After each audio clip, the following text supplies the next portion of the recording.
शांति। आज 16 जनवरी 2026 की बाबा की साकार मुरली है। मुरली के महावाक्य हैं, मीठे बच्चे, तुम जो भी कर्म करते हो उसका फल अवश्य मिलता है। निष्काम सेवा तो केवल एक बाप ही करते हैं। प्रश्न है, यह क्लास बड़ा वंडरफुल है, कैसे? यहाँ मुख्य मेहनत कौन सी करनी होती है? उत्तर है, यही एक क्लास है जिसमें छोटे बच्चे भी बैठे हैं तो बूढ़े भी बैठे हैं।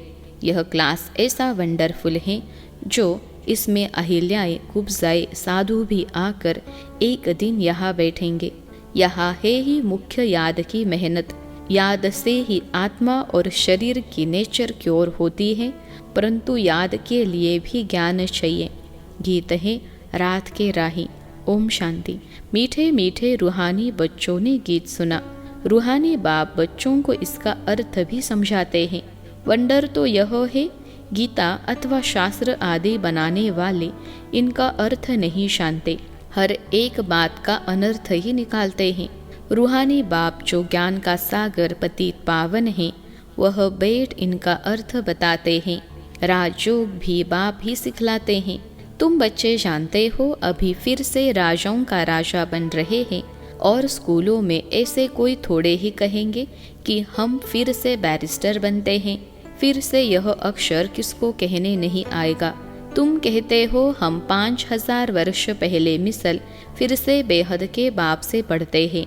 यह विनाश भी फिर से होना है ज़रूर। कितने बड़े बड़े बॉम्ब्स बनाते रहते हैं, बहुत पावरफुल बनाते हैं, रखने लिए तो नहीं बनाते हैं ना। यह विनाश भी शुभ कार्य के लिए है ना। तुम बच्चों को डरने की कोई दरकार नहीं है। यह है कल्याणकारी लड़ाई। बाप आते ही है कल्याण के लिए। कहते भी है बाप आकर ब्रह्मा द्वारा स्थापना, शंकर द्वारा विनाश का कर्तव्य कराते हैं। सो यह बॉम्ब्स आदि है ही विनाश के लिए। इनसे शास्ति और कोई चीज़ है नहीं। साथ साथ नेचुरल कैलेमिटीज़ भी होती है, उनको कोई ईश्वरीय कैलेमिटीज़ नहीं कहेंगे। यह कुदरती आपदाएं ड्रामा में नोंद हैं। यह कोई नई बात नहीं। कितने बड़े बड़े बॉम्ब्स बनाते रहते हैं। कहते हैं हम शहरों के शहर खत्म कर देंगे। अभी जो जापान की लड़ाई में बॉम्ब्स चलाए, यह तो बहुत छोटे थे। अभी तो बड़े बड़े बॉम्ब्स बनाए हैं। जब जास्ती मुसीबत में पड़ते हैं, सहन नहीं कर सकते, तो फिर बॉम्ब्स शुरू कर लेते हैं। कितना नुकसान होगा वह भी ट्रायल कर देख रहे हैं। अरबों रुपया खर्चा करते हैं। इन बनाने वालों की तनख्वाह भी बहुत होती है। तो तुम बच्चों को खुशी होनी चाहिए। पुरानी दुनिया का ही विनाश होना है। तुम बच्चे नई दुनिया के लिए पुरुषार्थ कर रहे हो। विवेक भी कहता है पुरानी दुनिया खत्म होनी है ज़रूर। बच्चे समझते हैं कलयुग में क्या है, सतयुग में क्या होगा। तुम अभी संगम पर खड़े हो, जानते हो सतयुग में इतने मनुष्य नहीं होंगे जो इन सब का विनाश होगा। यह कुदरती आपदाएं कल्प पहले भी हुई थी। पुरानी दुनिया खत्म होनी ही है। कैलेमिटीज तो ऐसी बहुत होती आई है, परंतु वह होती है थोड़ी अंदाज में। अभी तो यह पुरानी दुनिया सारी खत्म होनी है। तुम बच्चों को तो बहुत खुशी होनी चाहिए। हम रूहानी बच्चों को परमपिता परमात्मा बाप बैठ समझाते हैं। यह विनाश तुम्हारे लिए हो रहा है। यह भी गायन है रुद्र ज्ञान यज्ञ से विनाश ज्वाला प्रज्वलित हुई। कई बातें गीता में हैं जिनका अर्थ बड़ा अच्छा है, परंतु कोई समझते थोड़े ही है। वह शांति मांगते रहते हैं। तुम कहते हो जल्दी विनाश हो तो हम जाकर सुखी होवे। बाप कहते हैं सुखी तब होंगे जब सतो प्रधान होंगे। बाप अनेक प्रकार की पॉइंट्स देते हैं।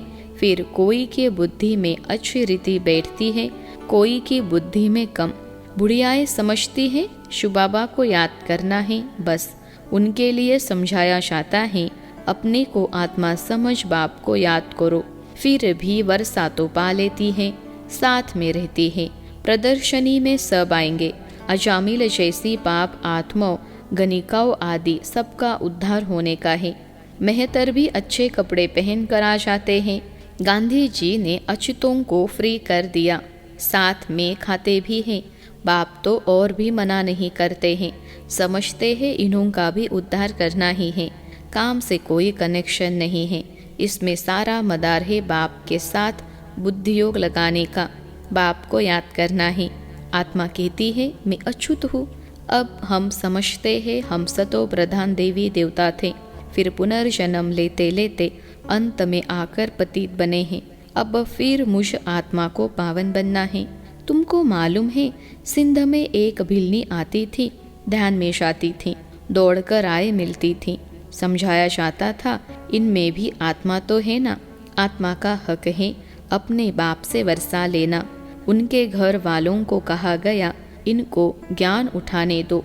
बोले हमारी बिरादरी में हंगामा होगा। डर के मारे उनको ले गए। तो तुम्हारे पास आते हैं, तुम किसको मना नहीं कर सकते हो। गाया हुआ है अबलाएं, गणिकाएं, भिलनिया, साधु आदि सबका उद्धार करते हैं।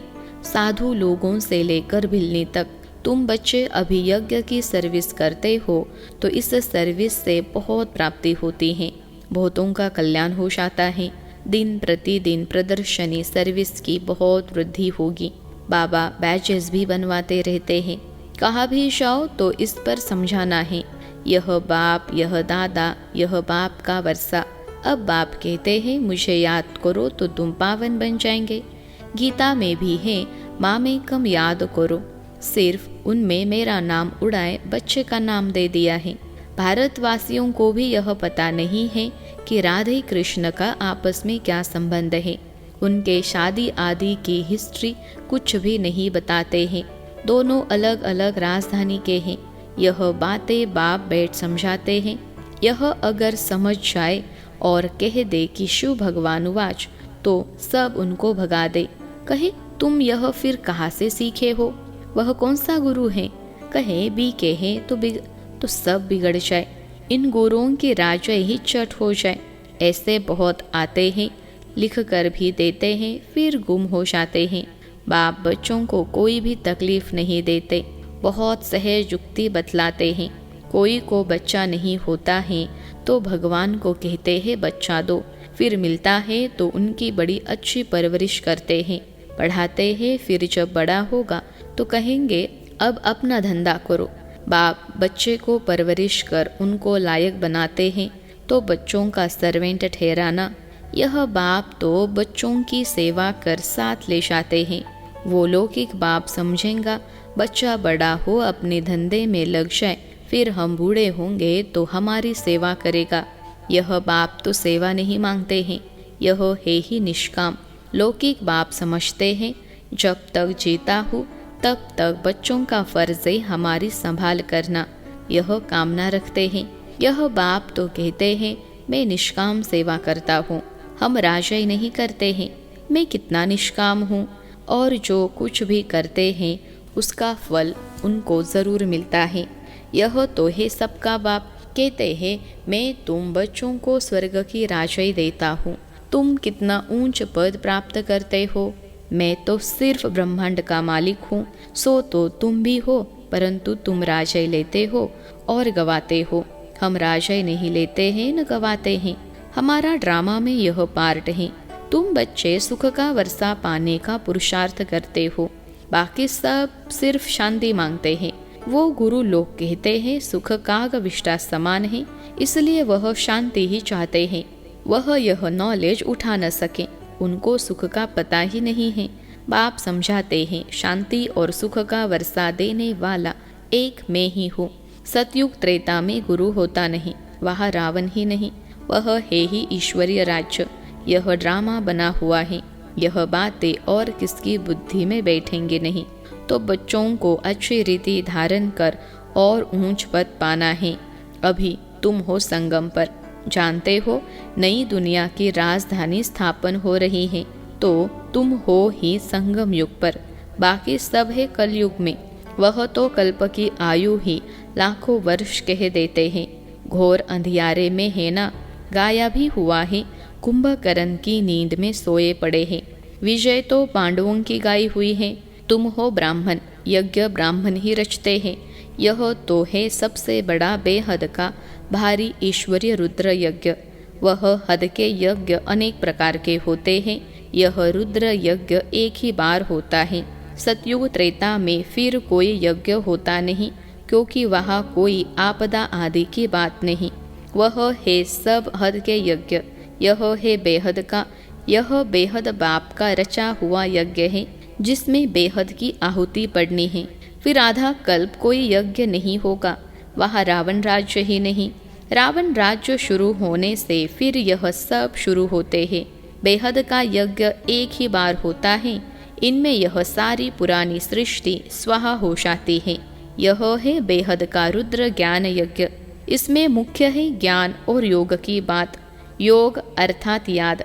याद अक्षर बहुत मीठा है, योग अक्षर कॉमन हो गया है। योग का अर्थ कोई नहीं समझते हैं, तुम समझा सकते हो। योग अर्थात बाप को याद करना है। बाबा आप तो हमको वर्षा देते हैं बेहद का। आत्मा बात करती है, बाबा आप फिर से आए हो, हम तो आपको भूल गए थे, आपने हमको बादशाही दी थी, अब फिर आकर मिले हो। आपकी श्रीमत पर हम ज़रूर चलेंगे। ऐसे ऐसे अंदर में अपने साथ बातें करनी होती हैं। बाबा आप तो हमें बहुत अच्छा रास्ता बताते हो, हम कल्प कल्पों भूल जाते हैं, अभी बाप फिर अभूल बनाते हैं, इसलिए अब बाप को ही याद करना है। याद से ही वर्षा मिलेगा। मैं जब सम्मुख आता हूँ तब तुमको समझाता हूँ, तब तक गाते रहते हैं, तुम दुख हरता सुख करता हो। महिमा गाते हैं परंतु न आत्मा को न परमात्मा को जानते हैं। अभी तुम समझते हो इतनी छोटी बिंदी में अविनाशी पाठ नूंदा हुआ है, यह भी बाप समझाते हैं। उनको कहा जाता है परमपिता परमात्मा अर्थात परम आत्मा। बाकी कोई बड़ा हजारों सूर्य मिसल नहीं हो, हम तो टीचर मिसल पढ़ाते रहते हैं। कितने ढेर बच्चे हैं, यह क्लास तो देखो कितना वंडरफुल है। कौन कौन इसमें पढ़ते हैं? अबलाए कुब्जाए साधु भी एक दिन आकर बैठेंगे, बुढ़ियाए छोटे बच्चे आदि सब बैठे हैं। ऐसा स्कूल कभी देखा? यहाँ है याद की मेहनत, यह याद ही टाइम लेती है। याद का पुरुषार्थ करना यह भी ज्ञान है ना। याद के लिए भी ज्ञान, चक्र समझाने के लिए भी ज्ञान। नेचुरल सच्चा सच्चा नेचर क्योर इसको कहा जाता है।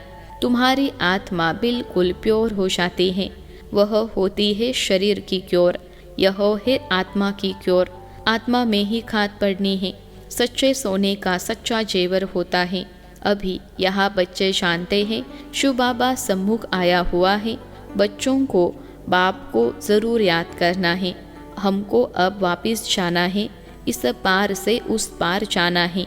बाप को, वर्षे को और घर को भी याद करो, वह है स्वीट साइलेंस होम। दुख होता है अशांति से, सुख होता है शांति से। सतयुग में सुख शांति संपत्ति सब कुछ है, वहाँ लड़ाई झगड़े की बात ही नहीं। बच्चों को यही फुरना होना चाहिए, हमको सतो प्रधान सच्चा सोना बनना है, तब ही ऊंच पद पाएंगे। यह रूहानी भोजन मिलता है, उसको फिर उगारना चाहिए।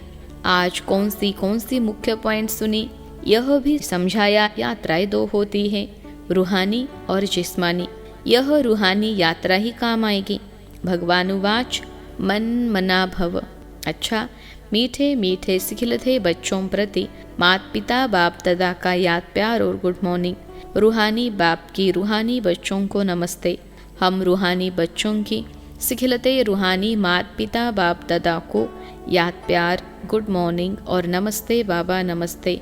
धारणा के लिए मुख्य सार, पहली पॉइंट है, यह विनाश भी शुभ कार्य के लिए है, इसलिए डरना नहीं है। कल्याणकारी बाप सदा कल्याण का ही कार्य कराते हैं, इस स्मृति से सदा खुशी में रहना है। दूसरी पॉइंट है, सदा एक ही फुरना रखना है कि सतो प्रधान सच्चा सोना बन ऊंच पद पाना है। जो रूहानी भोजन मिलता है उसे उगारना है। आज का वरदान है, स्वयं को जिम्मेवार समझकर हर कर्म यथार्थ विधि से करने वाले संपूर्ण सिद्धि स्वरूप भव।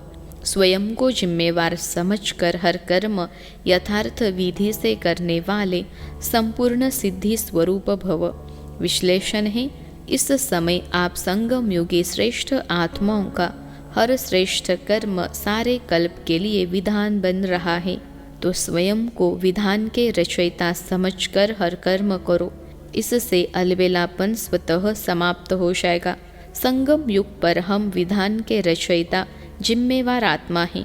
इस निश्चय से हर कर्म करो तो यथार्थ विधि से किए हुए कर्म को संपूर्ण सिद्धि अवश्य प्राप्त होगी।